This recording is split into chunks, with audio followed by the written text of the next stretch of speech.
आज्ञा हो तो मैं भी छेड़ूं वीणा की झंकार भय, आज्ञा हो तो मैं भी छेड़ूं वीणा की झंकार भय, और समय से कह दूं झूमे गाए मेघ मल्हार भय। मुझको मां शक्ति ने दी है प्राणों में हुंकार भय, और विधाता ने सौंपी है अधरों को ललकार भय। मैं तो मां वीणा पानी से केवल ज्ञान मांगता हूँ, जनगण मन की पीड़ा गाने का वरदान मांगता हूँ, जनगण मन की पीड़ा गाने का वरदान। एक कुछ चित्रों की कविता शुरू करता हूँ, कुछ चित्र दिखाता हूँ, तो उसके बाद आप आज्ञा देंगे तो मैं अपने जीवन की आज सबसे अच्छी कविता सुना के जाना चाहता हूँ। उससे पहले एक छोटी सी कविता सुन लीजिए।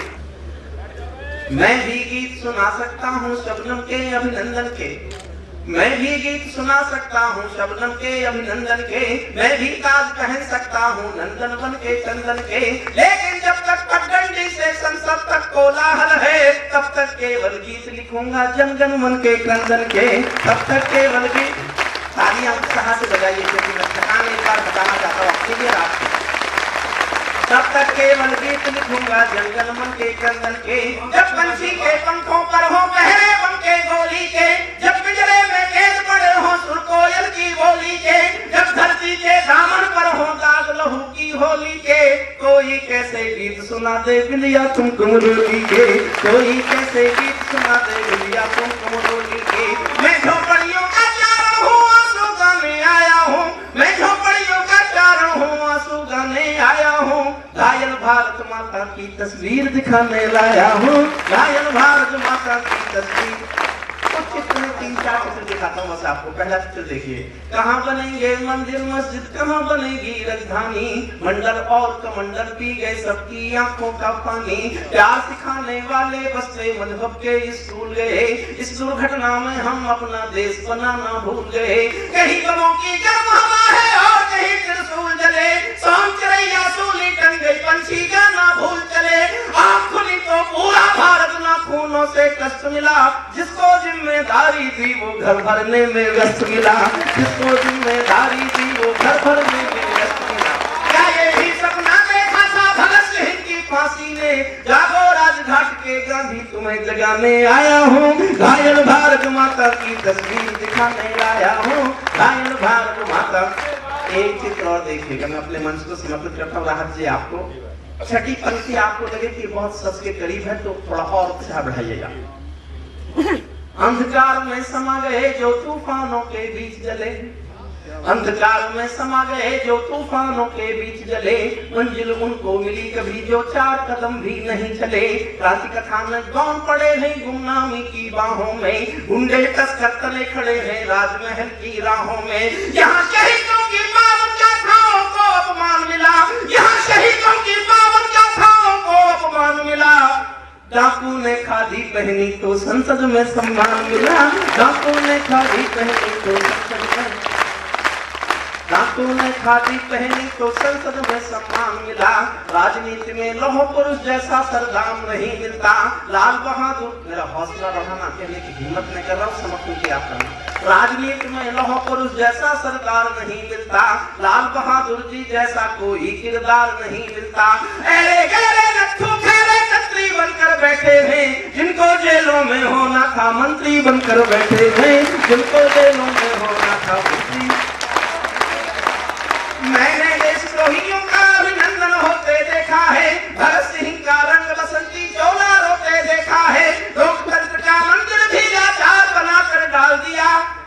केजरीवाल के एक व्यक्तिगत पर बड़ा विवाद हो गया, उनको ज्ञान नहीं है कानून का। अपराधी और आरोपी में अंतर होता है, संसद में आरोपी हो सकते हैं, अपराधी नहीं हो सकते। संसद में अपराधी एक भी नहीं है, आरोपी है। अपराधी चुनाव ही नहीं लड़ सकता। मैं कानून का प्रोफेसर हूं इसलिए जानता हूं, इसलिए मैं उनकी भाषा से सहमत नहीं। लेकिन किस भाषा का प्रयोग किया जाना चाहिए मेरा समर्थन करना। लोकतंत्र का मंदिर भी लाचार बनाकर डाल दिया, कोई मछली बिकने का बाजार बनाकर डाल दिया। अब जनता को संसद भी प्रपंच दिखाई देती है, नौटंकी करने वालों का मंच दिखाई देती है, नौटंकी करने वालों का मंच दिखाई देती है।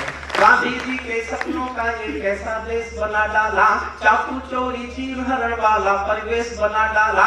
हर चौराहे से आती है आवाजें संतरासों की, पूरा मुल्क नजर आता है मंडी ताजा लाशों की। वे सिंहासन चला रहे हैं गांधी जी के नारों से, मजरा की बदबू आती है संसद की दीवारों से, मजरा की बदबू आती है संसद की दीवारों से। अखबारों में रोज खबर है चरमपंथ के हमलों की, आंगन की तुलसी दासी है नागफनी के गमलों की। हत्याओं का अपहरणों की स्वर्णमयी आजादी है, रोज गोडसे की गोली के आगे कोई गांधी है। संसद के सीने पर खूनी दाग दिखाई देता है, पूरा भारत जलियांवाला बाग दिखाई देता है, पूरा भारत जलियांवाला बाग। मैं शुद्ध राजनीति गा रहा हूं, लेकिन पढ़े लिखे होने का सबूत लेके गा रहा हूं। हमारे संपत जी बहुत बढ़िया बातचीत पर लिख पड़ा। एक साथी उधर घूम रहे, वो किनकी तलाश में है? कोयल की डोली गिद्धों के घर में आ जाती है, तो बगला भक्तों की टोली हंसों को खा जाती है। जब जब भी जयचंदों का अभिनंदन होने लगता है, तब तब सांपों के बंधन में चंदन रोने लगता है, तब तब सांपों के बंधन में चंदन। हमारे राहत साहब ने कहा ये बड़ा शेर है, इसको सुन लीजिएगा, जो समझ में नहीं आए वो और ज्यादा पढ़ा है। वाह वाह राहत साहब, मेरी तो सारी समझ में नहीं आई। तो बहुत बड़े होंगे निश्चित रूप से। राहत साहब की शायरी मैं सुनता हूँ, कई बार तो मुझे अफसोस होता है कि मुझे उर्दू ठीक से पूरी क्यों नहीं आती। मुझे उर्दू आ गई होती तो मैं उनको पढ़ता था। शायर केवल सुनने की चीज नहीं है राहत साहब, वो पढ़ने की भी चीज है। मैं चाहता हूँ राहत साहब के सम्मान में हमारे हिंदी के मंच पर हमारी उर्दू मौसी का बेटा है, हम उसको अतिरिक्त सम्मान में एक बार और तालियों से सम्मान करें। मैं दो पंक्तियां पढ़ता हूँ और आपके दिल तक पहुंच जाए तो आप पूरे सदन का समर्थन चाहता हूँ। मेरी इस कविता की सबसे अधिक संवेदनशील पंक्तियां हैं। जब जब भी जयचंदों का अभिनंदन होने लगता है, तब तब सांपों के बंधन में चंदन रोने लगता है, तब तब सांपों के बंधन में चंदन रोने लगता है। जब फूलों को तितली भी हत्यारी लगने लगती है, तो माँ की अर्थी बेटों को भारी लगने लगती है, तो माँ की अर्थी बेटों को भारी लगने लगती है। जब जुगनू के घर सूरज के घोड़े सोने लगते हैं, तो केवल चुल्लू भर पानी सागर होने लगते हैं। सिंहों को कह दे क्या ये ताकत दिल्ली में है, दिल्ली में क्या ताकत होती कायरता दिल्ली में है, दिल्ली में क्या ताकत होती कायरता दिल्ली में है। कहते हैं कि सच बोलो तो प्राण गंवाने पड़ते हैं, मैं भी सच्चाई गा कर शीश कटाने आया हूँ, घायल भारत माता की तस्वीर दिखाने। अंतिम एक शब्द पढ़ता हूँ इस कविता का, जिससे मैंने कविता लिखी। एक महाभारत में कथा आती है, आप जानते हो, राजा होता था शिशुपाल। वो श्री कृष्ण जी को अक्सर गालियां देता था। कृष्ण जी से लोग पूछते थे इसकी गाली सुनकर चुप रह जाते हो, बहुत ताकतवर है क्या?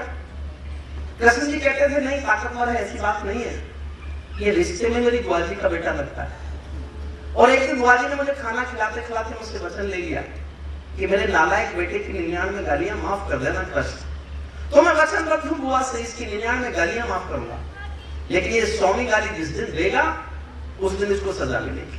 और आप जानते हो महाभारत में लिखा है 100वीं गाली शिशुपाल ने जिस दिन दी, भरे दरबार में सुदर्शन चक्र से उसकी गर्दन काट दी गई। ये बात मैंने क्यों कही है आप समझ जाना।